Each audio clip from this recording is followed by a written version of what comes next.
بسم اللہ الرحمن الرحیم۔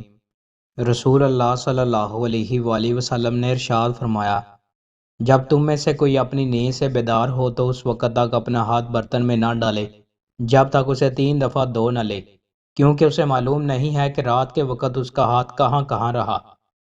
رسول اللہ صلی اللہ علیہ وآلہ وسلم نے ارشاد فرمایا، جس نے کسی جنازے میں شرکت کی تو اس کے لیے 1 قرات اجر ہے، اور اگر وہ تدفین میں بھی شریک ہوا تو اس کے لیے 2 قرات اجر ہے، اور قرات احد پہاڑ جتنا ہے۔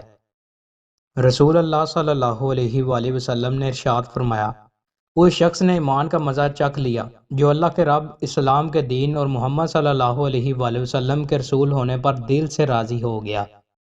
رسول اللہ صلی اللہ علیہ وآلہ وسلم نے ارشاد فرمایا، کیا جو شخص اپنا سر اٹھا لیتا ہے جبکہ امام سجدے کی حالت میں ہوتا ہے، اس بات سے نہیں ڈرتا کہ اللہ تعالیٰ اس کے سر کو گدھے کے سر میں تبدیل کر دے؟ رسول اللہ صلی اللہ علیہ وآلہ وسلم نے ارشاد فرمایا، میرے دل پر پردہ سا آ جاتا ہے اور میں دن میں 100 مرتبہ اللہ سے مغفرت طلب کرتا ہوں۔ حضرت عائشہ صدیقہ رضی اللہ تعالی عنہا بیان کرتی ہیں، رسول اللہ صلی اللہ علیہ وآلہ وسلم دعا کیا کرتے تھے، اے اللہ تو نے مجھے اچھی طرح تحلیق فرمایا، پس میرے ہلاک بھی سنوار دے۔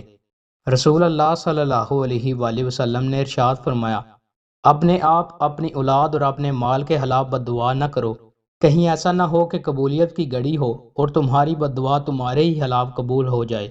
مساجد کی خدمت کرنے والے۔ رسول اللہ صلی اللہ علیہ وآلہ وسلم نے ارشاد فرمایا، جب تم کسی شخص کو مسجد کی خبر گیری کرتے ہوئے دیکھو تو اس کے ایماندار ہونے کی گواہی دو، کیونکہ اللہ فرماتے ہیں کہ اللہ کی مسجدوں کو تو وہی لوگ آباد کرتے ہیں جو اللہ پر اور یوم آخرت پر ایمان لاتے ہوں اور نماز قائم کرتے اور زکوٰۃ دیتے ہوں۔